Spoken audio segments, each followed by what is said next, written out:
Welcome to the Tech Egg. Don't get scrambled. Enjoy the video. In this video, I will explain how to make notes summary and title. First, begin by carefully reading through your notes to grasp the overall context. Pinpoint the core concepts and crucial details that form the backbone of the information. Highlighting these key elements can make the next steps much smoother. This initial review helps you filter out less important details, setting a strong foundation for your summary.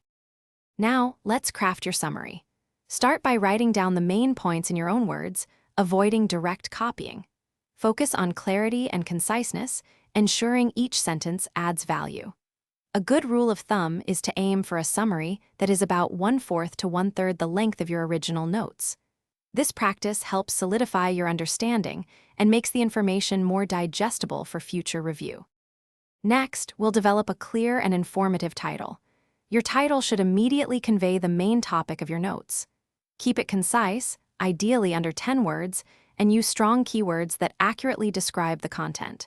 For instance, instead of a vague title, use something specific like Key Principles of Effective Communication. A well-chosen title makes your notes easy to find and understand at a glance. Finally, it's time to review and refine your work. Read your summary and title aloud to catch any awkward phrasing or unclear sentences. Check that all essential information is present and that there are no redundant details. Make any necessary edits to improve conciseness, accuracy, and overall readability. This final step ensures your notes are polished, effective, and ready for future reference. Thanks for watching. Consider subscribing if I helped unscramble your problems.